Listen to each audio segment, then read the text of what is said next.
Hey, forgive my hoodie. I'm freezing.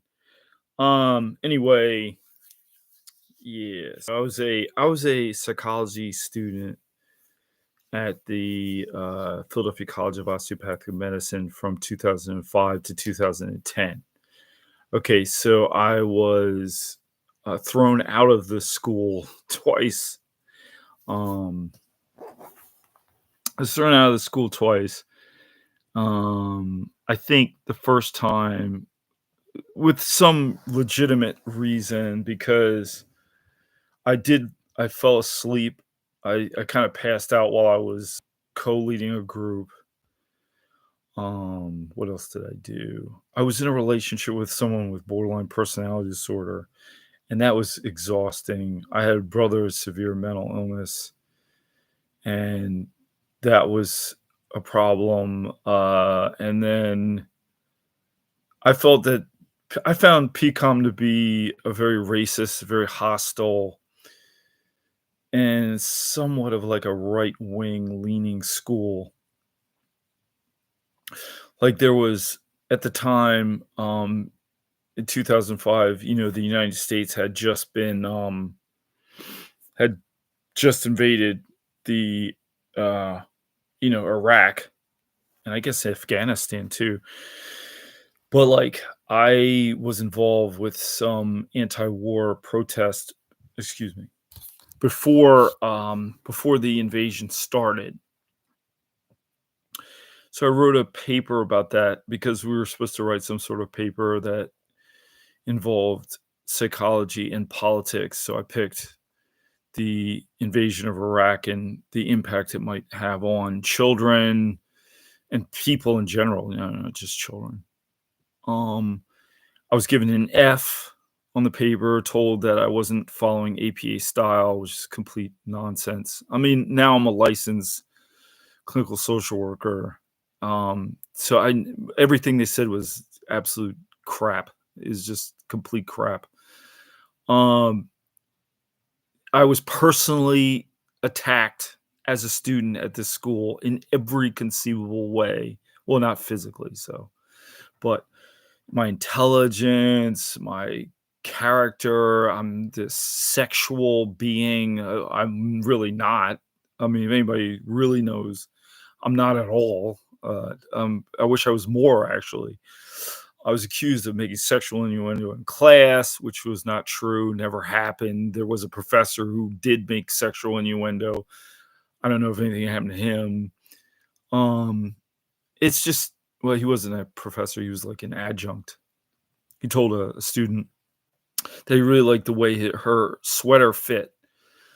The school was mostly women, mostly white women, and that's really, as a man of color, obviously, we're always viewed as being hypersexual, which is more in the heads of the women making the accusations. It's really a serious issue because, as Ida B. Wells wrote eloquently about, lynchings. She documented lynchings. You get you killed. The kind of accusations are made against me. But I thought, okay, well, I was kicked out of the school and then I was brought back into the school, which really, I think Dr. Elizabeth Gosh and Dr. Marcia Singer and Dr. Stephanie Felagosi really wanted to throw me the hell out. It's particularly Elizabeth Gosh really wanted me out. They didn't like the fact this guy, Robert Cozzolino, who's some kind of vice president or top level administrator or something like that, he brought me back in. So I was like a couple weeks. I took a practicum at the Community Council for Mental Health and Mental Retardation, which is a horrible name. It's amazing. That was not that long ago. We're talking about, at this point, 18 years ago, where that was a perfectly usable term, mental health and mental retardation. Now I think it's called Community Council Health Systems or something. But at any rate, that was the name, and I was like two. Now I did violate the rules in that I wasn't supposed to be working and doing a practicum at the same place, even though many people do it. They've done it. And so that was one of the pretenses in which they threw me out the second time. But also, I went out of my way to take extra classes like that. I was audited. I thought I was auditing. I flunked one of them, but that was because I think I was so anxious and paranoid about why I was under investigation. I kept asking this woman, Tasha Toomer, who I just found out died. She's dead. Um, uh, Last year, 2023. So she did this to me 13 years ago. And I saw her after this. So after this occurred, she was over at Warney Smith Health Centers. Anyway, so this is what happened. It was like 2 weeks, 3 weeks to graduation. I'd made it all the way through. I'd gone through all these hoops to get this master's degree. And I was coming in. I'm sort of a happy-go-lucky people. I think that irritates the hell out of people more than anything. That I'm a very happy person. So I come in. I brought in donuts, little munchkins from Dunkin' Donuts, and I also brought in a box of Joe for everybody to have some coffee. And I remember, I forgot who, Mrs. Wilson, I think her name was Wilson, who was the she was like the little office supervisor.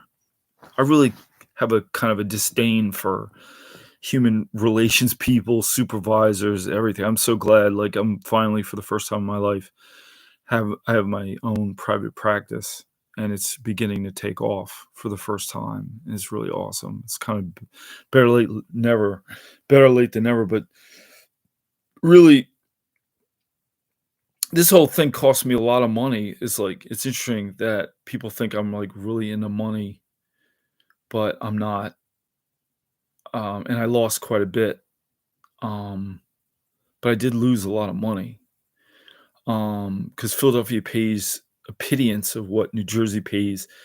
And like Philadelphia at the time, and I think they still do, but they pay like $35 an hour to be a therapist. I make 120 to $125 an hour now, which for me is a lot of money. So this year I'm hoping to make about $250,000 to $275,000 a year. If not 300,000 be my hope.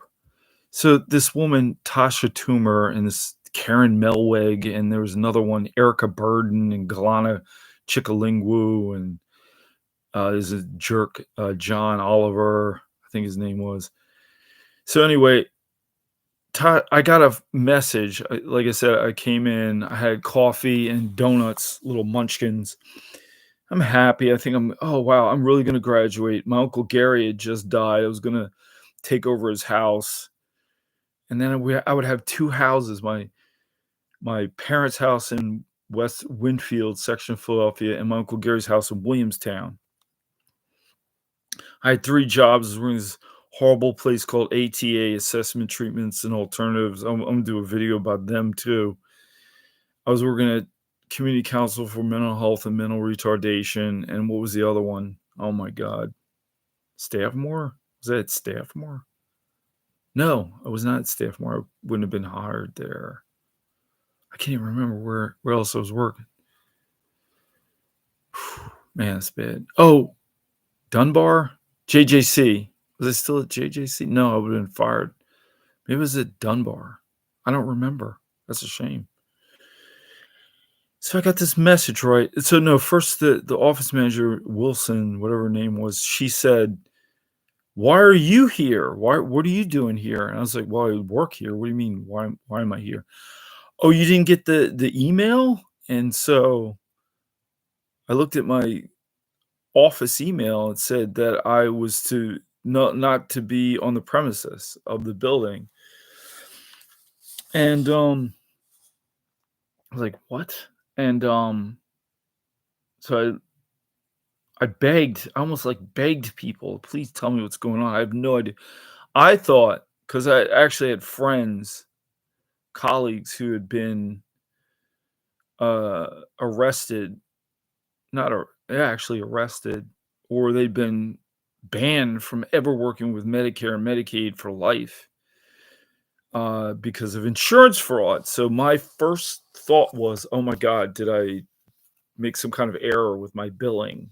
Did I," that's the only thing I could think of, honestly, because there's nothing else going on really, and it set off like a cascading effect. In other words, when I lost that practicum, I couldn't get another practicum, and then I had to. Uh, also lost my job, and then got kicked out of school ultimately because this guy who let me back into the program, Dr. Robert Cozzolino, he's like, "There won't be a second. You won't be brought back into school a second time. This is it. This is your one, your only second chance." And I didn't deserve to be kicked out a second time, but I think they wanted me out of there. They really hated me, and I think it was political. It's not just racial. It's not enough because they do have, they have black and brown skinned students there. But I think the combination, if you're like black and brown and you're political, like, and I'm sort of progressive, I don't think PCOM, they first of all, psychology is racist. Psychology is race. I mean, psychology, I mean, you could say it's not now, but it has a long history of very hideous racism, particularly around intelligence testing. I mean, William H. Tucker, Stephen Jay Gould, they both document this really well. But anyway, so just to be a normal psychologist, it's already a racist field, like medicine and everything else. Practically everything in Western civilization, Western society, philosophy. I mean, it's gotten better in the 70s. You still had people like Arthur Jensen. You had the bell curve in 1994. This is about as racist as it can be. And this guy, he's still alive. Charles Murray, Richard Herrnstein died. But anyway, so that's the context of psychology, right? So PCOM is just like, it's a pretty good school, actually. Lately, I've seen a lot of PCOM graduates in very prominent places. And like at Penn, they're all over the place. So maybe it was a better school than I thought. I thought it was kind of like, it felt like, I was sort of like in a Catholic high school, because it was all a Catholic girls' high school. All right. So I come in, right, and I leave. I never even met the CEO of community council at the time. If anyone, and he sort of escorted me out of the building like I committed some kind of crime. Nobody would tell me why I was under investigation. The whole thing could have been resolved in 5 minutes, but they sewed and like, you know, I can't stand, I swear to God, I can't stand human resources at all. I cannot stand them. I can't stand them. I don't like administrators. I don't like all these little paper pusher people. I cannot stand them. I can't stand them. Like, who goes into a field to be in human resources? But anyway, she refused to talk to me. She did the investigation. At no point did she include me. Now, it's interesting because there was a mobile therapist who was accused of sodomizing a child. Okay, and they had an Now he ran for the hills. I didn't run for the hills. I was trying to be investigated. I mean, I was trying to be questioned because I figured whatever it is, first of all, I want to know what it is, and then let's resolve it so I can continue my education. No, no, no. I was thrown out. It's such a fraud. It's so egregious. I wish I could sue them. Of course, the statute of limitations would be over but I had an attorney and I had asked more attorneys, and they were like, they were going to charge me $35,000. So the least I can do is kind of run my mouth about this topic because I really uh, need help. Really, to be honest with you, I'm going to try to talk about this because I think it should be talked about anyway. So she just said it was founded, that I interfered with the investigation. And even though I didn't even know what the investigation was about, I did in fact talk to some of the people I worked with, even though um, I didn't know what I was talking to them about. She got rid of me on that pretense. I don't even want to talk about the dead in any ill manner, but okay. So anyway, I had to pay this attorney. He wasn't even a great attorney. He wasn't that great of an attorney. $4,500 some odd dollars, and I found out that I was accused of having sex with the adult sister of a client. Now, I have a suspicion of who would make up such an allegation. All I can say, it's very hard to prove a negative. It never happened. The person I think who made this allegation, I didn't know their sister. I didn't know her sister. This one particular young lady, she also had threatened a psychologist. She claimed her father had been a hitman. She, and the thing is, if it was in fact this young lady who I saw a few years later, she actually had a child at that time. I actually tried to get her an education. I was working with an attorney named Michael Bash who would intervene with kids' IEPs. Her education had been so horrible, and he helped her. I used to be so kind to this little girl. She didn't say I had sex with her, which I thought was interesting because when I went to apply for a new job, this was after Jerry Sandusky had raped. It came out that he had raped all these boys at Penn State, and they got rid of the Penn State team. So they made something called the Sandusky rule, where you would have to disclose any sexual impropriety or anything like that at every place you've ever worked. So I had to tell this woman at Staffmore, which staffed for the Philadelphia Mental Health Clinic, that I was accused of having sex with the adult sister of a client. I wanted to ask, did I enjoy it? Because first of all, it didn't happen. And if they would have bothered, this is what really pisses me off. And it really, I'm paying a price for it even today because I own an extraordinary amount of money. I owe an extraordinary amount of money to the federal government. If anyone, Tasha Toomer, Karen Mellwig, or any of these people would have bothered to even sit down with me for 5 minutes, like I said, we could have resolved this entire issue. I could have shown I was somewhere else.